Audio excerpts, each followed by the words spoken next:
And ఇవాళ వచ్చేసి కాకరకాయ కారం పొడిని ఇలా తయారు చేసుకోండి. చేదు లేకుండా చాలా కమ్మగా ఉంటుంది. ఇలా తయారు చేసినట్లయితే పిల్లలు కూడా తినేస్తారు.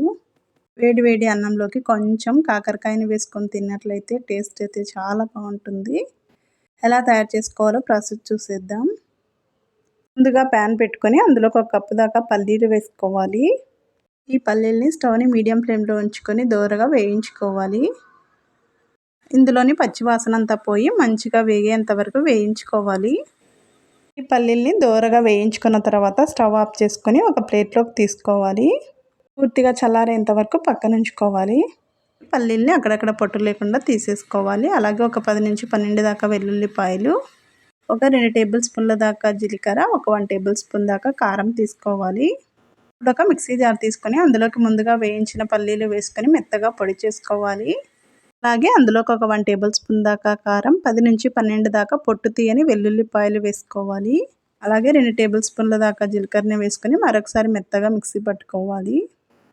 చూడండి, వీడియోలో చూపించిన విధంగా ఇలా మెత్తగా మిక్సీ పట్టుకొని పక్కన ఉంచుకోవాలి. ఇప్పుడు ఒక 1/2 కేజీ దాకా కాకరకాయలు తీసుకొని దీనిపైన ఉన్న తొక్కనంతా తీసేసి శుభ్రంగా కడిగి సర్కిల్ షేప్లో రౌండ్గా కట్ చేసుకొని తీసుకోవాలి. చూడండి, ఈ విధంగా కట్ చేసుకొని తీసుకోవాలి. మరి ఎక్కువ తిక్క లేకుండా అలాగని పల్చగా కాకుండా మీడియం సైజులో కట్ చేసుకొని తీసుకోవాలి. ఇప్పుడు స్టవ్ వెలిగించి కడాయి పెట్టుకొని అందులోకి ఆయిల్ వేసుకొని ఆయిల్ బాగా హీట్ అయిన తర్వాత ఈ కాకరకాయ ముక్కలన్నీ వేసుకోవాలి.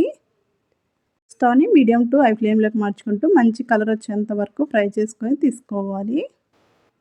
కాకరకాయలు మరీ మాడిపోకుండా మంచి కలర్ వచ్చేంత వరకు వేయించుకొని మాత్రమే తీసుకోవాలి. కాకరకాయల్ని ఇలా ఒక 2-3 నిమిషాల పాటు వేయించుకున్నట్లయితే బాగా వేగిపోయి క్రిస్పీగా అవుతాయి. ఇలా వేయించుకున్న తర్వాత తీసేసుకోవాలి. వీటిని ఒక బౌల్లోకి వేసేసుకొని అలాగే మిగిలిన వాటిని కూడా ఇదే విధంగా వేయించుకొని తీసుకోవాలి. ఇలా రెండోసారి కూడా వేసేసుకొని అన్నిటినీ తీసేసుకోవాలి. అదే కడాయిలోకి 1 కప్పు దాకా పచ్చి కరివేపాకుని వేసుకొని వేయించుకోవాలి. పచ్చి కరివేపాకును వేసుకున్నట్లయితే ఫ్లేవర్ అయితే చాలా బాగుంటుంది. ఇలా కరివేపాకును వేసేసుకొని 1 నిమిషం పాటు వేయించుకొని తీసేసుకోవాలి. ఇప్పుడు ముందుగా వేయించిన కాకరకాయ ముక్కలు అలాగే కరివేపాకును పూర్తిగా చల్లారేంత వరకు పక్కన ఉంచుకోవాలి. పూర్తిగా చల్లారిపోయిన తర్వాత ఒక ప్లేట్ తీసుకుని ముందుగా వేయించిన కాకరకాయ ముక్కలు అలాగే కరివేపాకును కూడా ఇందులోకి వేసుకోవాలి. ఇవి రెండింటిని మెత్తగా మ్యాష్ అయ్యేలాగా కలుపుకోవాలి. చల్లారిపోయిన తర్వాత ఇలా చేత్తో మ్యాష్ చేస్తూ కలుపుకోవాలి. క్రిస్పీగా ఉంటాయి కాబట్టి చాలా తొందరగానే మ్యాష్ అయిపోతాయి. ఇలా మ్యాష్ చేసుకున్న తర్వాత మనం ముందుగా వేయించి పొడి చేసి పెట్టుకున్న పల్లీల పొడిని ఇందులోకి వేసుకోవాలి. వేసేసుకొని ఇది కూడా బాగా మిక్స్ అయ్యేలాగా కలుపుకోవాలి. ఇలా చేత్తో కలుపుకోవడం వల్ల టేస్ట్ అయితే చాలా బాగుంటుంది. కాకరకాయ ముక్కలు, కరివేపాకు, పల్లీల పొడి బాగా మిక్స్ అయ్యేలాగా కలుపుకోవాలి. ఇందులోకి టేస్ట్కి సరిపడా ఉప్పు అలాగే ఒక 1/2 టేబుల్ స్పూన్ దాకా పసుపు వేసుకొని బాగా మిక్స్ అయ్యేలాగా కలుపుకోవాలి.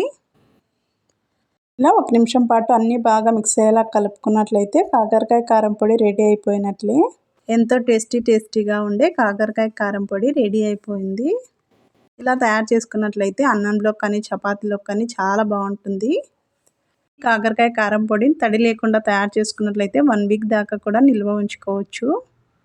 ఇంట్లో కూరలు ఏవి లేనప్పుడు ఇలా కాకరకాయ కారం పొడిని తయారు చేసుకొని వేడి అన్నంలోకి వేసుకొని తిన్నట్లయితే టేస్ట్ చాలా బాగుంటుంది. మీరు కూడా ఒకసారి తప్పకుండా ట్రై చేసి చూడండి.